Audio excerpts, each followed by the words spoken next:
ओम शांति। जैसा कि हम सभी सुन रहे थे, दीदी मनमोहिनी जी का जीवन त्याग और तपस्यामय, प्रेरणामयी मूर्त दीदी जी श्रीमत के लिए भगवान के कहे हुए महावाक्यों का किस प्रकार सुंदर से पालन किया जाए और अपने जीवन से कोई भी समय व्यर्थ ना गवाकर हर कर्म अनेक आत्माओं को सुख प्राप्त करा सके, ऐसा जीवन का लक्ष्य दीदी जी के कर्म में दिखाई पड़ता था।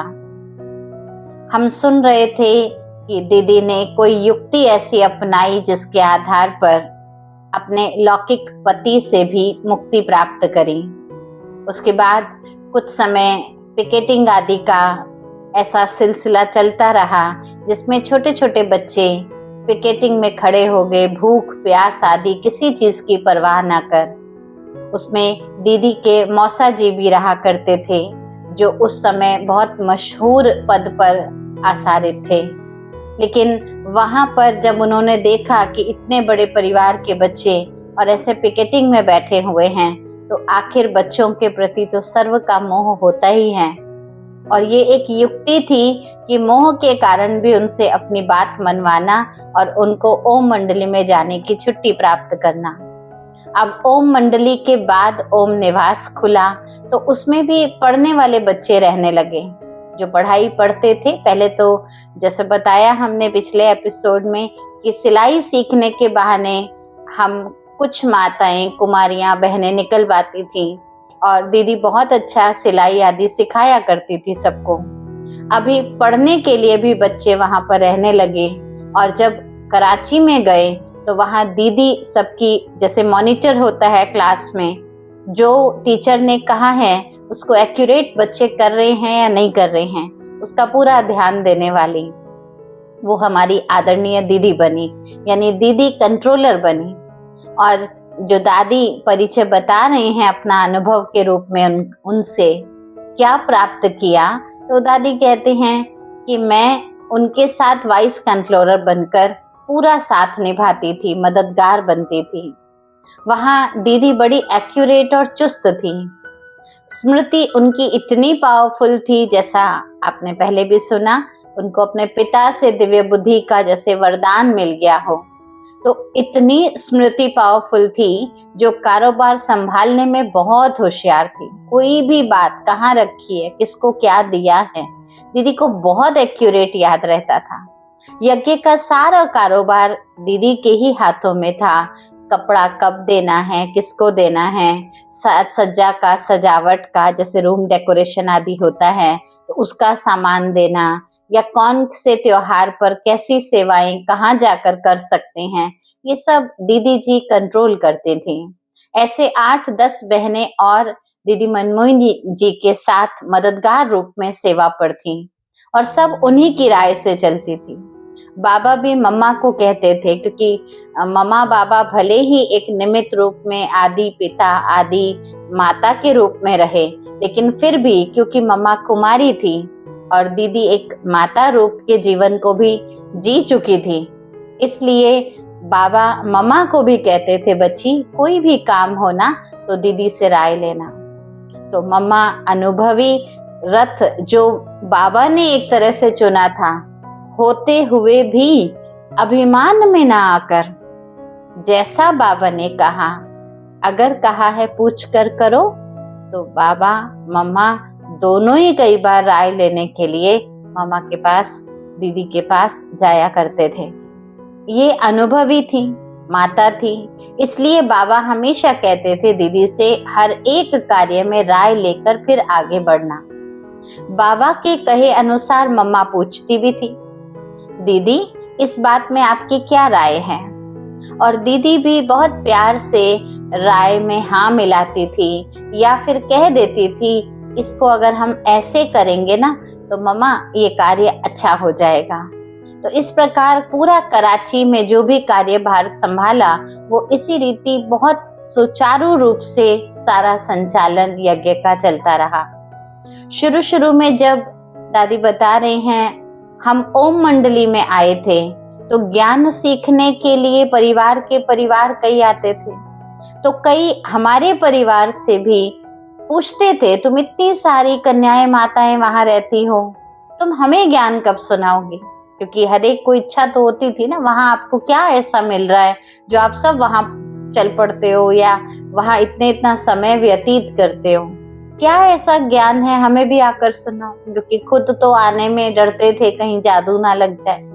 तब बाबा कहते थे, बच्ची इनको कहो हमारा 14 साल का कोर्स है मनुष्य से देवता बनने का, हम पहले उसे पूरा करेंगे, फिर हम आपको बताएंगे। हमें बाबा की बातों पर निश्चय होता था, तो बिल्कुल जैसा बाबा ने बोला जाकर वैसा ही अपने घर परिवार संबंधियों को भी बता दिया। और सचमुच जब 14 साल पूरे हुए, माउंट आबू आए, वहां कुछ ऐसा समय भी रहा जो बैगरी पार्ट प्रारंभ हो गया। इतना जो 14 साल हमने बाबा से पालना ली थी, मन में तो था इस पालना का रिटर्न देंगे, अंदर से तो था कि कब देंगे, कैसे देंगे। माता पिता की पालना का रिटर्न माना बच्चे लायक बन जाएं। पहले तो हम समझते थे कि बस हमें यहीं यज्ञ में जीना है, यहीं यज्ञ में मरना है, यहाँ के अलावा हम कहीं नहीं जाएंगे, बाबा बिना हमारा तो कुछ और है ही नहीं। तो ऐसे ही लक्ष्य रहा करता था। तो यज्ञ में ही मरना है, यज्ञ में ही जीना है, यज्ञ छोड़कर नहीं जाना है, ऐसे हर एक अपने आप से प्रॉमिस करता था। लेकिन बाबा, क्योंकि हर चीज का अपना एक नियम और मर्यादा होती हैं, तो बाबा कराची में जब सारी माताएं बहनें आती थी और कहती थी बाबा हम यहीं रहेंगे, जाएंगे नहीं, तो बाबा कहते थे अच्छा जाओ, लिखवा कर लेकर आओ घर वालों से। जब तक घर वालों की चिट्ठी नहीं होगी, छुट्टी दे दी करके, तब तक बाबा भी मर्यादाओं से बंधा हुआ है। बाबा ऐसे नहीं रख सकते हैं। अच्छा, फिर बाबा कई बार टेस्ट लेते थे, आप किसी के पास जाएंगे तो उनको क्या सुनाएंगे।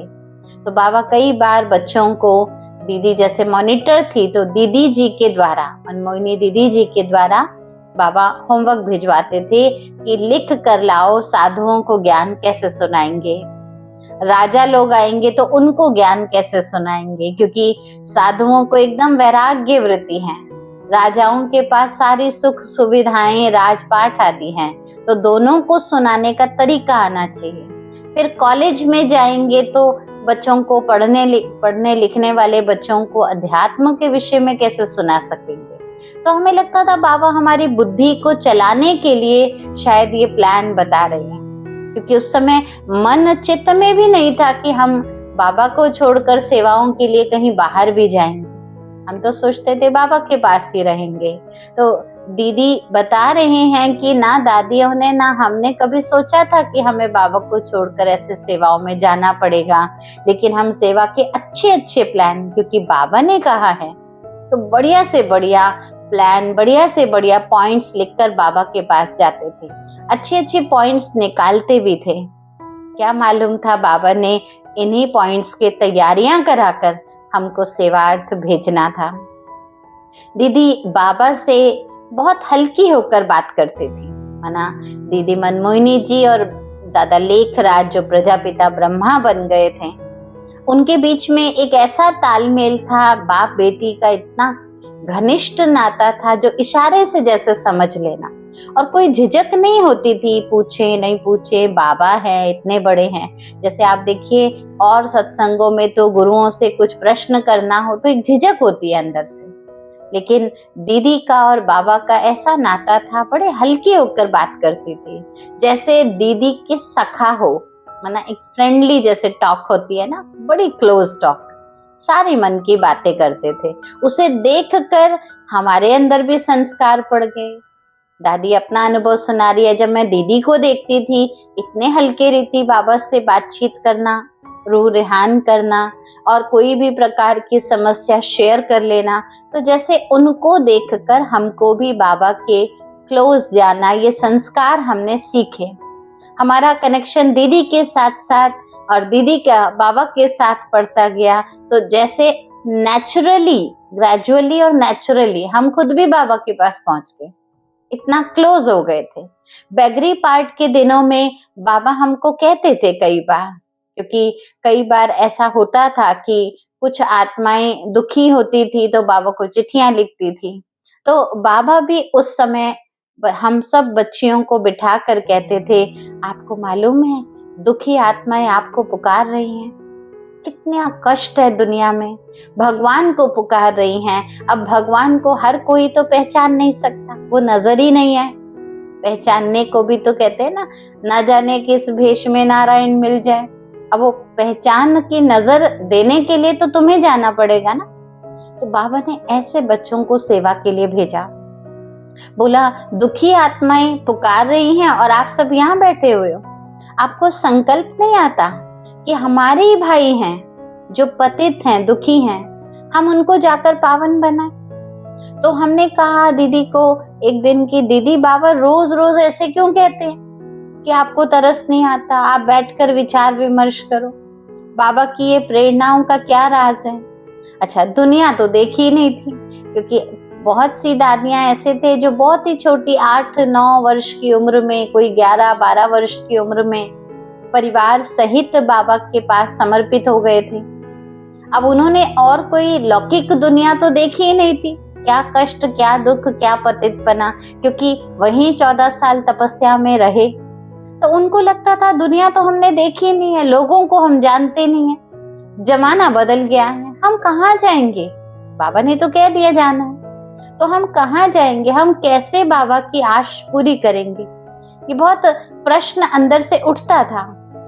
तब दादा बाबा के साथ, यानी दादा लेखराज के साथ, पास में एक और भी सिंधी परिवार से एक दादी रहा करते थे। तो बता रहे हैं कि दिल्ली में मेरे संबंधी थे, तो उन्होंने दीदी से कहा कि इनको जरा आप कुछ समय के लिए हमारे पास भेजेंगे। तो दीदी ने सोचा कि यही बहाना है, बाबा ने जो सेवा के लिए हमको जाने के लिए कहा है। तो दीदी ने कहा ठीक है, तुम अपने संबंधियों को चिट्ठी लिखो और बोलो कि अगर आप निमंत्रण भेजेंगे तो हम आपके निमंत्रण पर आएंगे। निमंत्रण भेजना माना आने जाने का खर्चा भी होता है, क्योंकि बैगरी पार्ट था यज्ञ में, इतना तो अफोर्ड नहीं कर सकते थे किराया आदि। हाँ, बाकी उनकी इच्छा है ज्ञान सुनने की, तो कोई ज्ञान का मोल नहीं है, लेकिन हम आएंगे जाएंगे तो कुछ तो धन खर्च होगा ना, टिकट आदि का, तो वो आप निमंत्रण भेजे, हम अवश्य पहुंच जाएंगे। तो जैसे निमंत्रण डाला और निमंत्रण आ भी गया, फिर उस निमंत्रण पर दादी बता रहे हैं दीदी के साथ हम भी दिल्ली निमंत्रण पर पहुंचे, क्योंकि दिल्ली में दादी जी के कुछ संबंधी रहा करते थे। तो ये भी राय किसने दी? बड़ी दीदी, जिनको हम दीदी मनमोहिनी जी कहते हैं, उन्होंने राय दी, क्योंकि बाबा की बात को, बाबा किस मनसा से वो तैयारी करा रहे हैं, उस बात को गहराई से समझने की दीदी प्रेरणा देती थी। फिर कुछ समय हम दीदी के साथ दिल्ली में ही रहे, उसके बाद फिर सेवाओं का विस्तार होता गया तो और जगह भी जाना पड़ा। फिर एक और दादी जो दीदी के अंग संग रहा करते थे, प्रशासन के रूप से दीदी के साथ पूरा सहयोगी बनकर रहते थे। जब उन दोनों को एक साथ देखा जाता था तो दीदी और दादी को देखकर कहते थे ये दो जिस्म एक जान है, माना एक ने कहा दूसरे ने माना। मालूम ही नहीं लगता था कि कोई दोनों की राय सलाह में कोई भेद हो, कोई माने या कोई रिजेक्ट कर दे, ऐसा नहीं, एकदम सहज भाव। तो वो दादी दीदी के साथ का अनुभव शेयर करते हुए बता रहे हैं कि एक दिन दीदी अपने कमरे में गिर गई थी, उनको थोड़ी चोट भी लग गई थी क्योंकि थोड़ा बीपी हाई था। फिर दीदी का एक्सरे कराया गया, बाईं तरफ ब्रेन में, जो जब चोट लगी गिरी तो सिर में थोड़ा सा जैसे झटका सा लगा, तो एक्सरे में बाईं तरफ ब्रेन में ऐसा दिखा जैसे लीची होती है ना, उतने ही साइज का जैसे एक गांठ दिखाई दी। फिर कई डॉक्टरों की राय भी ली गई थी, सभी का मत था कि दीदी का ऑपरेशन होना चाहिए। मतलब हर एक ने राय दी कि ये गांठ इतना लंबा रखना जरूरी नहीं है, जल्दी से जल्दी ये हील हो जाए तो अच्छा है, लेकिन ऑपरेशन तब हो क्योंकि दीदी की एज भी हो गई थी और दूसरा बीपी का भी ऊपर नीचे, क्योंकि ऑपरेशन तब तक नहीं हो सकता जब तक बीपी शुगर ये सब चीजें ठीक ना हो, तो ये सब भी ध्यान रखना था। फिर राय सलाह तो और डॉक्टर से होती रही, लेकिन फिर भी ऑपरेशन होना ही है ये तो फाइनल हो गया था। तो मुंबई में डॉक्टर्स ने कहा आप शाम को दीदी को थोड़ा घुमाने फिराने ले जा सकते हो, माना थोड़ा मूवमेंट कराओ, लेके जाओ तो अच्छा भी रहेगा, थोड़ा फ्रेश एयर मिलेगा, थोड़ा चेंज हो जाएगा। तो ऐसा घुमाने फिराने लेके गए तो दीदी हॉस्पिटल में ही थी। अब आई तो सही जरूर है दिखाने के लिए। तो शाम को जैसे मुंबई में नरीमन पॉइंट है ना, वहां पर घूमने के लिए शाम को निकलते हैं, तो दीदी को भी ले गए। तो साथ में दादी जानकी जी भी कोलाबा में रहती थी, वो भी हॉस्पिटल में मिलने के लिए आई थी।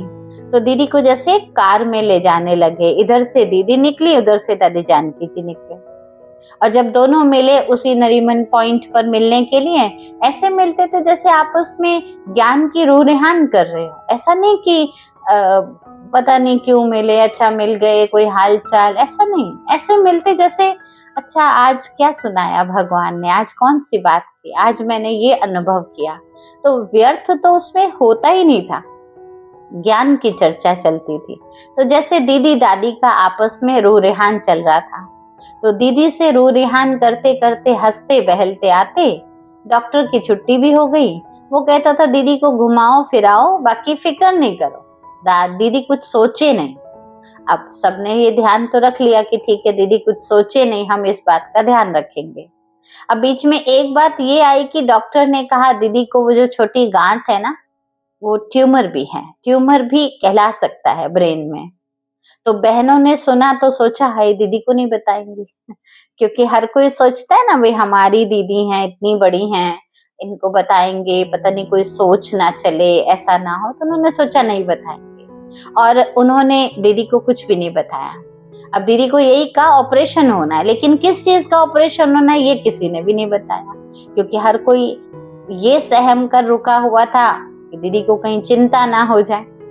तो एक दिन जैसे डॉक्टर आए मिलने के लिए, तो डॉक्टर से ही मिलते समय दीदी ने बड़े सहज भाव से पूछा कि डॉक्टर साहब देखो आप मेरे भाई हो बहुत सहज भाव से। तो उन्होंने कहा हाँ जी बिल्कुल हम आपके भाई हैं। तो कहा मुझे सच सच बताओ ये मेरा किस चीज का ऑपरेशन होने जा रहा है। ये बहनें तो मुझे कुछ बताती नहीं, मुझसे छुपाती हैं। मैं समझती हूँ क्यों नहीं बताती हैं, कोई डरती भी होंगी मेरे से, लेकिन आप तो मेरे भाई हो ना, आप मुझे सच सच बताओ। और दीदी तो इतनी जैसे विशाल दिल और इतनी पक्की मजबूत निश्चय बुद्धि, इतने प्यार से जब पूछा तो डॉक्टर क्या ही मना करेगा। डॉक्टर ने कहा सच तो यही बात है कि आपके ब्रेन में छोटी सी गांठ है जो ट्यूमर कहला रहा है, उसका ऑपरेशन है और यही सच्ची बात है और कुछ नहीं है। दीदी ने कहा ठीक है, बस इतनी सी तो बात थी, इतना तो मुझसे बता सकते हैं। तो जैसे ऑपरेशन होना था तो नेचुरल है, दादी जानकी जी, ब्रिजिंद्रा दादी, ये सब दीदी से मिलने के लिए आए थे। तो सुबह 10:30 का रिकॉर्ड बजा तो सभी योग भी कर रहे थे, पूरी दिनचर्या भी बिल्कुल ठीक थी। नर्स भी आती थी बीच में देखने के लिए, तो देखती थी कि ये 10:30 बजे सब लोग चटाई बिछाकर ऐसे कहाँ ध्यान में बैठ जाते हैं। उसे मालूम तो था ये लोग कौन है, लेकिन दीदी कभी कभी हंसती थी, कभी रूह रेहान करती थी, कभी लेट जाती थी। एक दिन पूछा ऐसे ही, जो और भी बहनें थीं और भी दादियां थीं, उन्होंने ऐसे ही पूछा दीदी लूडो लाए आप खेलेंगे। तो जब हम वहां गई 2-3 मिनट के सीन में क्या बताएं, दीदी के तो ऐसे प्रेम के मोती आंखों से बहने लगे। ऐसा लग रहा था जैसे उस घड़ी किसका मिलन हो रहा हो, क्या दीदी और दादी, जैसे दादी मिलने आए ना तो दादी प्रकाश मणि जी, दादी जानकी जी और दीदी ऐसे मिलन मना रहे थे जैसे हंसों का जोड़ा हो, आपस में इतना समय बाद मिल रहा हो। तो वो ड्रामा की एक विचित्र जोड़ी थी और वो जो समय था, वो जो एक मोमेंट था मिलते हुए देखना, तो तब से ही दीदी और दादी के लिए कहते थे ये शरीर दो है लेकिन आत्मा एक है, जैसा मैंने शुरू में बोला। तो इतनी अंडरस्टैंडिंग आपस में, इतना समर्पण भाव आपस में, और ऐसा प्रैक्टिकल दिखाई पड़ता था। नेचुरल मिलने की घड़ी में भी ऐसे ही रहता था जैसे दादी दीदी बैठे हैं, दो अलग अलग अस्तित्व दिख रहे हैं, लेकिन दोनों की दृष्टि, दोनों का प्रेम, दोनों की आत्मीयता जो दिखती थी ना, बड़ी समीपता महसूस होती थी। फिर ऑपरेशन के बाद क्या हुआ और कैसे सक्सेसफुल होना हुआ या नहीं हुआ, और इसके बाद कैसे सेवाओं का दौर और आगे बढ़ा, हम अगले भाग में सुनेंगे। आज के लिए इतना ही। ओम शांति।